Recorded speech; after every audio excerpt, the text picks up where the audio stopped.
Harry Potter, The Prisoner of Azkaban, Chapter 3, The Night Bus. Harry was several streets away before he collapsed onto a low wall in Magnolia Crescent, panting from the effort of dragging his trunk. He sat quite still, anger still surging through him, listening to the frantic thumping of his heart. But after 10 minutes alone in the dark street, a new emotion overtook him. Panic. Whichever way he looked at it, he had never been in a worse fix. He was stranded, quite alone in the dark Muggle world, with absolutely nowhere to go, and the worst of it was he had just done serious magic, which meant he was almost certainly expelled from Hogwarts. He had broken the decree for the restriction of underage wizardry so badly he was surprised Ministry of Magic representatives weren't swooping down on him where he sat. Harry shivered and looked up and down Magnolia Crescent. What was going to happen to him? Would he be arrested, or would he simply be outlawed from the wizarding world? He thought of Ron and Hermione, and his heart sank even lower. Harry was sure that, criminal or not, Ron and Hermione would want to help him now, but they were both abroad, and with Hedwig gone, he had no means of contacting them. He didn't have any Muggle money either. There was a little wizard gold in the money bag at the bottom of his trunk, but the rest of the fortune his parents had left him was stored in a vault at Gringotts Wizarding Bank in London. He'd never be able to drag his trunk all the way to London. Unless... He looked down at his wand, which he was still clutching in his hand. If he was already expelled, his heart was now thumping painfully fast. A bit more magic couldn't hurt. He had the invisibility cloak he'd inherited from his father. What if he bewitched the trunk to make it feather-light, tied it to his broomstick, covered himself in the cloak, and flew to London?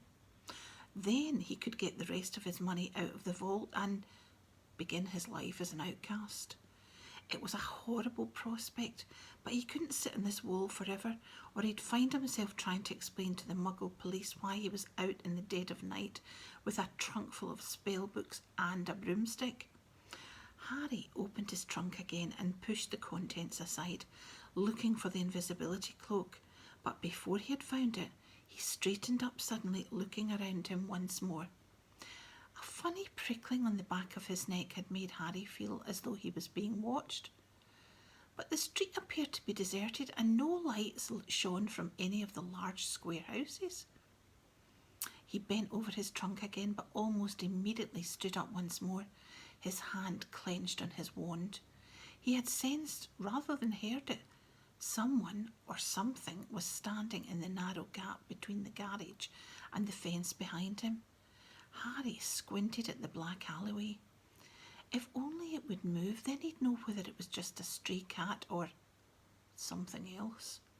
Lumos, Harry muttered, and a light appeared at the end of his wand, almost dazzling him. He held it high over his head, and the pebble-dashed walls of number 2 suddenly sparkled. The garage door gleamed, and between them Harry saw quite distinctly the hulking outline of something very big with wide gleaming eyes. Harry stepped backwards. His legs hit his trunk and he tripped. His wand flew out of his hand and he flung out an arm to break his fall, and he landed hard in the gutter. There was a deafening bang, and Harry threw up his hands to shield his eyes against a sudden, blinding light. With a yell, he rolled back onto the pavement just in time. A second later, a gigantic pair of wheels and headlights had screeched to a halt exactly where Harry had just been lying. They belonged, as Harry saw when he raised his head, to a triple-decker, violently purple bus, which had appeared out of thin air. Gold lettering over the windscreen spelled the Night Bus. For a split second, Harry wondered if he had been knocked silly by his fall. Then a conductor in a purple uniform leapt out of the bus and began to speak loudly to the night. Welcome to the night bus, emergency transport for the stranded witch or wizard. Just stick out your wand hand, step on board, and we can take you anywhere you want to go. My name is Stan Shunpike, and I will be your conductor this evening. The conductor stopped abruptly. He had just caught sight of Harry, who was still sitting on the ground.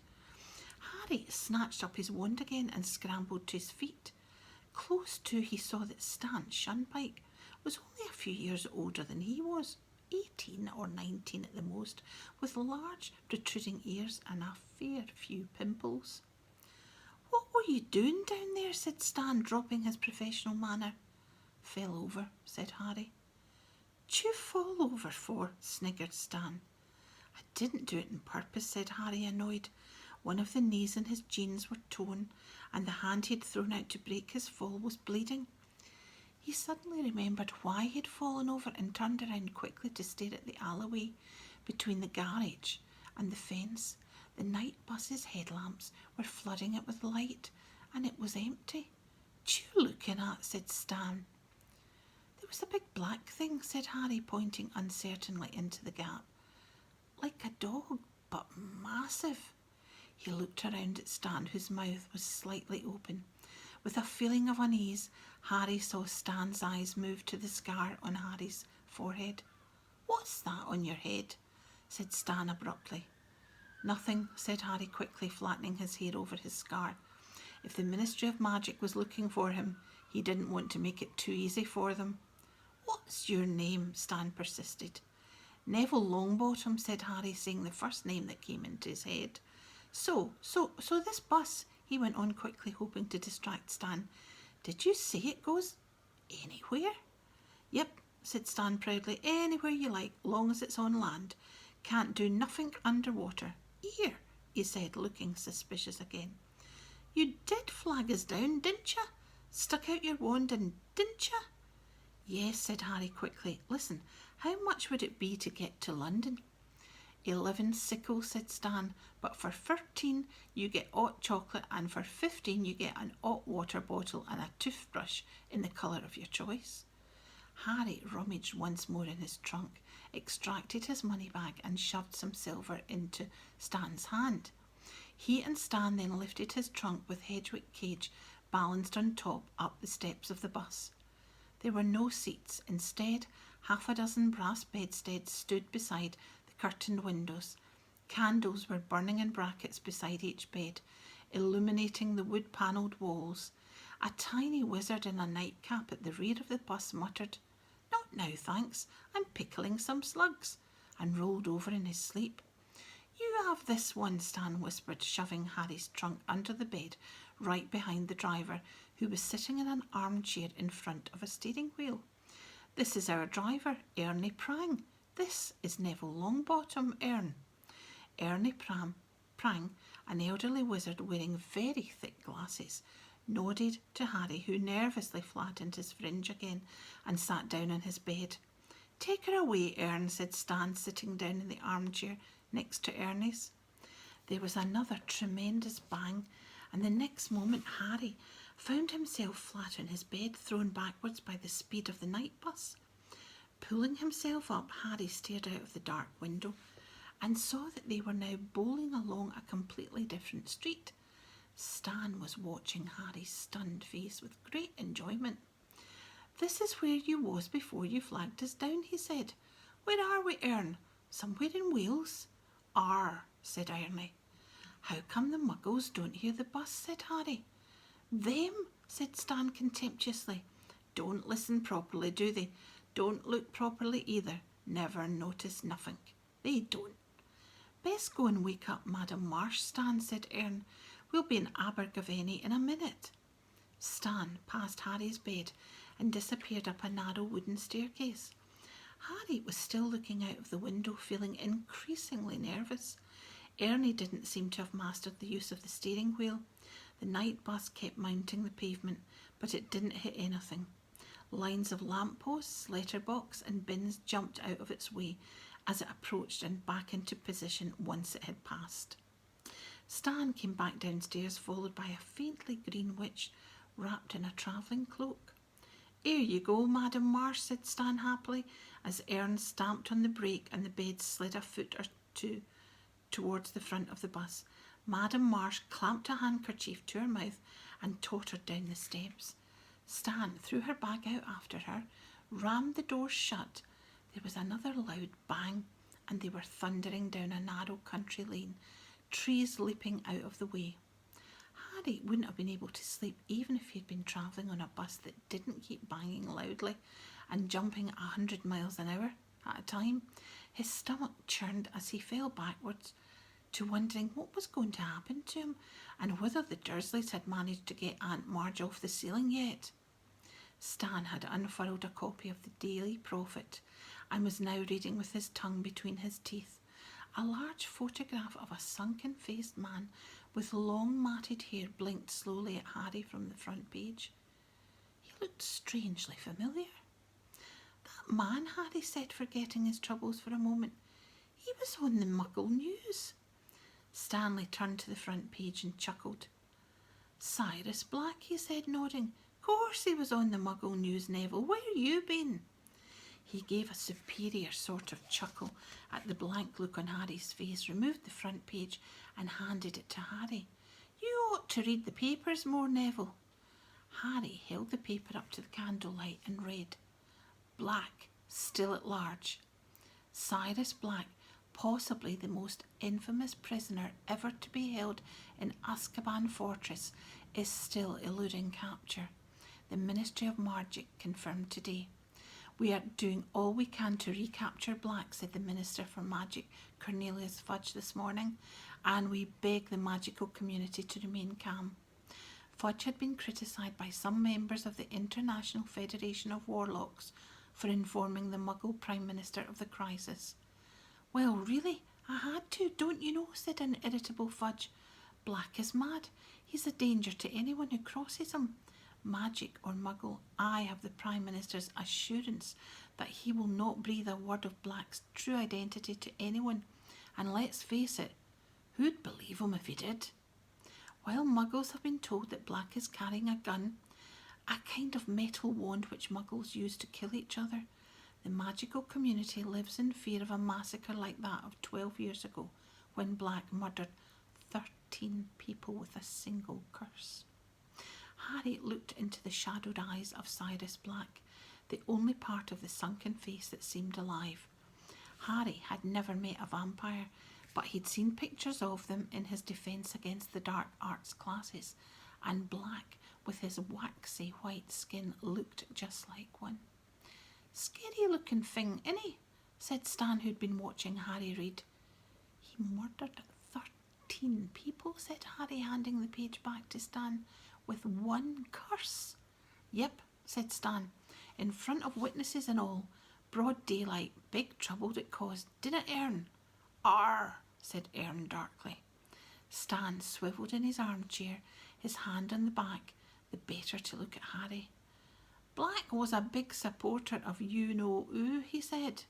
What, Voldemort? Said Harry without thinking. Even Stan's pimples went white. Jerked the steering wheel so hard that a whole farmhouse had to jump aside to avoid the bus. You out of your tree, yelped Stan. Choose say his name for. Sorry, Harry said hastily. Sorry, I forgot. Forgot, said Stan weakly. Blimey, my heart's going that fast. So, Black was a supporter of you-know-who, Harry prompted apologetically. Yeah, said Stan, still rubbing his chest. Yeah, that's right. Very close to you-know-who, they said. Anyway, when little Harry Potter put paid to you-know-who, Harry nervously flattened his fringe down again, and all you-know-who's supporters were tracked down, wasn't they, Ern? Most of them knew it was all over, with you-know-who gone, and they became quiet. But not Cyrus Black. I heard he thought he'd be second in command once more. You-know-who had taken over.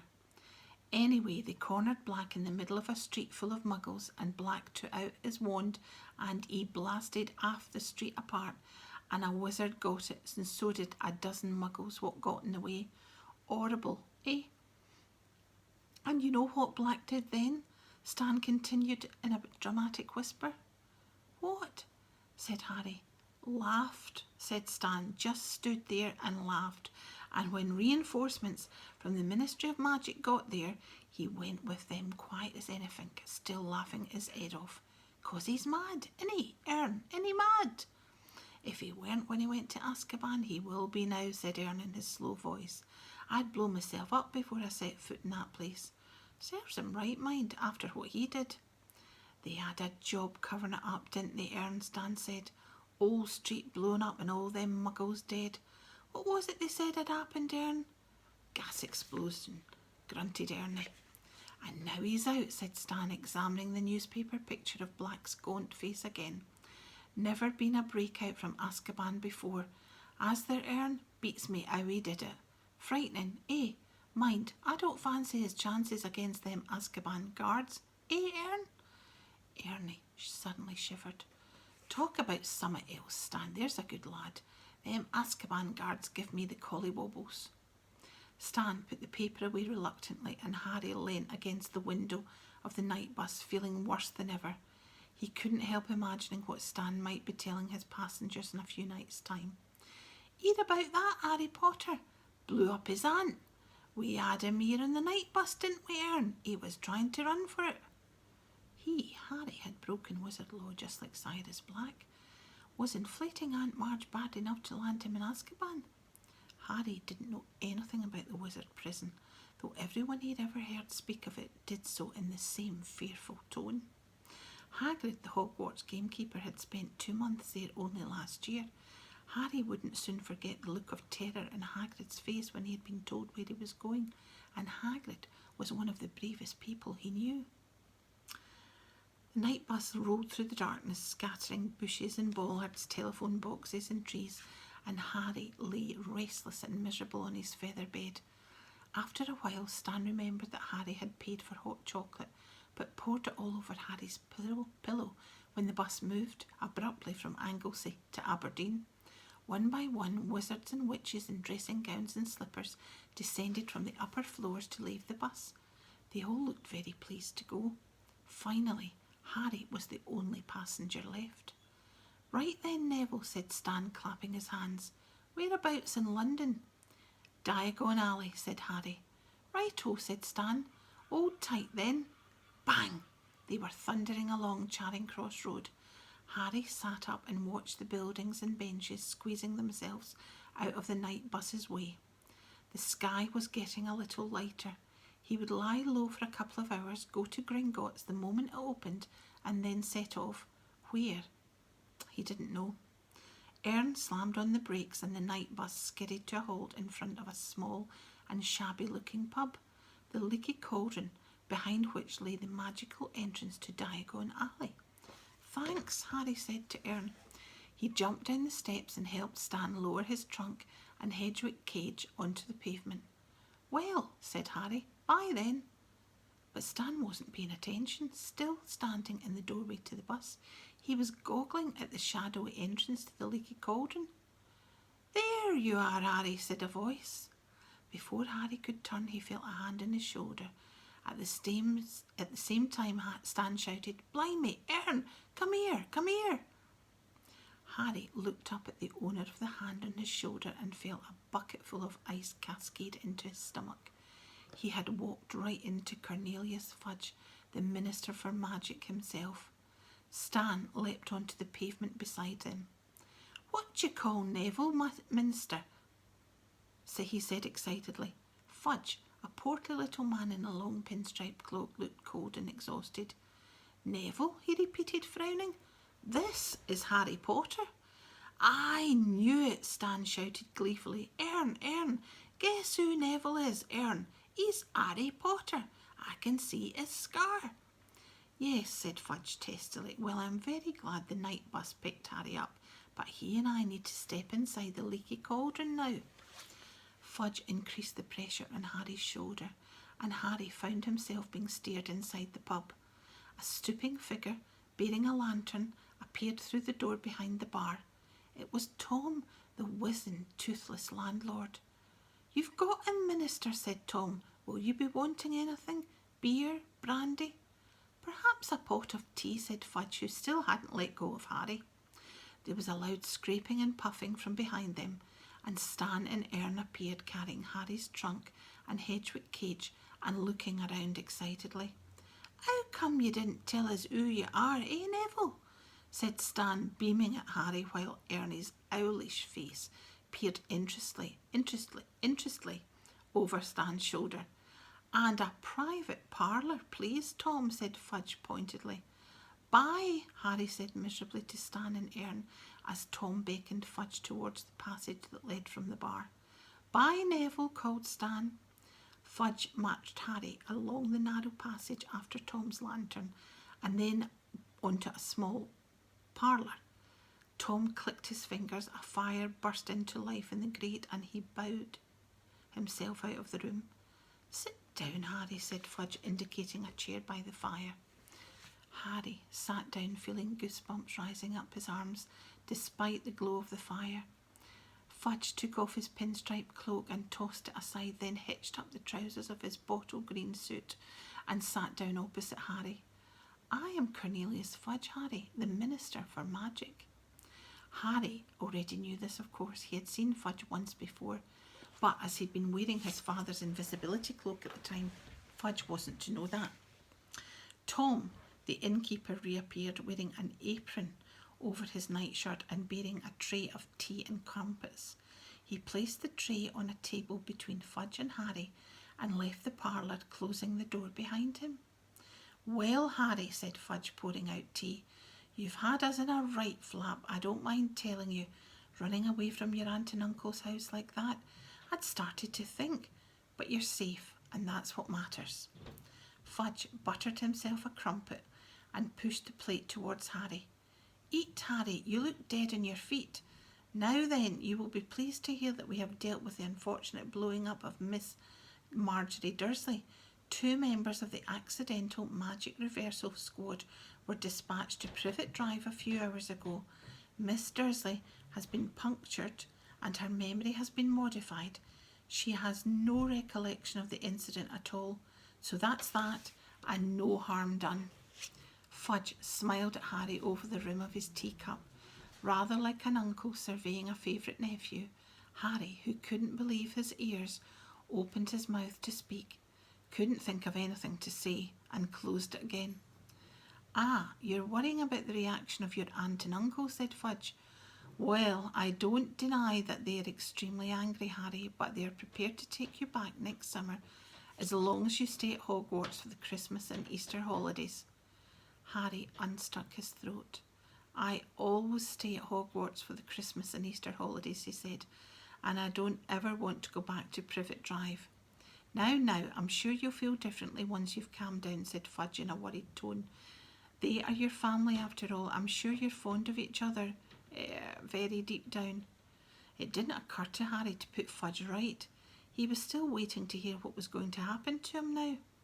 So all that remains, said Fudge, now buttering himself a second crumpet, is to decide where you're going to spend the last 3 weeks of your holidays.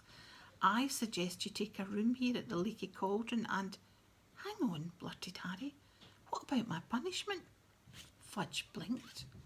Punishment? I broke the law, Harry said, the decree for the restriction of underage wizardry. Oh, my dear boy, we're not going to punish you for a little thing like that, cried Fudge, waving his crumpet impatiently. It was just an accident. We don't send people to Azkaban just for blowing up their aunts. But this didn't tally at all with Harry's past dealings with the Ministry of Magic.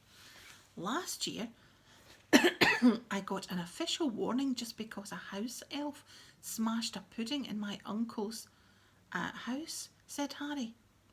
He was frowning. The Minister of Magic said I'd be expelled from Hogwarts if there was any more magic there. Unless Harry's eyes were deceiving him, Fudge was suddenly looking awkward. Circumstances change, Harry. We have to take into account in the present climate. Surely you don't want to be expelled? Of course I don't, said Harry. Well then, what's all the fuss about, laughed Fudge eerily. Now, have a crumpet, Harry, while I go and see if Tom's got a room for you. Fudge strode out of the parlour and Harry stared after him. There was something extremely odd going on. Why had Fudge been waiting for him at the leaky cauldron, if not to punish him for what he'd done? And now Harry come to think about it. It wasn't unusual for the Minister for Magic himself to get involved in matters of underage magic. Fudge came back accompanied by Tom the innkeeper. Room 11's free, Harry, said Fudge. I think you'll be very comfortable. Just one thing, and I'm sure you'll understand. I don't want you wandering off into Muggle London. All right. Keep to Diagon Alley. And you're to be back here before dark each night. Sure you'll understand. Tom will be keeping an eye on you for me. Okay, said Harry slowly, but why? Don't want to lose you again, do we? Said Fudge with a hearty laugh. No, best we know where you are. I mean... Fudge cleared his throat loudly and picked up his pinstriped cloak. Well, I'll be off. Plenty to do, you know. Have you had any luck with Black yet? Harry asked. Fudge's fingers slipped on the silver fastening of his cloak. What's that? Oh, you've heard? Well, no, not yet, but it's only a matter of time. The Azkaban guards have never yet failed, and they are angrier than I've ever seen them. Fudge shuddered slightly. So I'll say goodbye. He held out his hand and Harry, shaking it, had a sudden idea. Minister, can I ask you something? Certainly, smiled Fudge. Well, third years at Hogwarts are allowed to visit Hogsmeade, but my aunt and uncle didn't sign the permission form. Do you think you could? Fudge was looking uncomfortable. Ah, he said, no, I'm very sorry, Harry, but I'm not your parent or guardian. But you're the Minister for Magic, said Harry eagerly. If you gave me permission... No, I'm sorry, Harry, but rules are rules, said Fudge flatly. Perhaps you'll be able to visit Hogsmeade next year. In fact, I think it best if you don't. Yes, well, I'll be off. Enjoy your stay, Harry. And with a last smile and a shake of Harry's hand, Fudge left the room. Tom now moved forward, beaming at Harry. If you'll follow me, Mr. Potter, I've already taken your things up. Harry followed Tom up a handsome wooden staircase to a door with a brass number 11 on it, which Tom unlocked and opened for him. Inside was a very comfortable-looking bed, some highly polished oak furniture, a cheerfully cracking fire, and, perched on top of the wardrobe, Hedwig! Harry gasped. The snowy owl clicked her beak and fluttered down onto Harry's arm. Very smart owl you've got there, chuckled Tom. Arrived about 5 minutes after you did. If there's anything you need, Mr. Potter, don't hesitate to ask. He gave another bow and left. Harry sat in his bed for a long time, absent-mindedly stroking Hedwig. The sky outside the window was changing rapidly from deep velvety blue to cold steely grey, and then slowly to pink shot with gold. Harry could hardly believe he'd only just left Privet Drive a few hours ago, that he wasn't expelled, that he was now facing 3 completely Dursley-free weeks. It's been a very weird night, Hedwig, he yawned, and without even removing his glasses, he slumped back onto his pillows and fell asleep.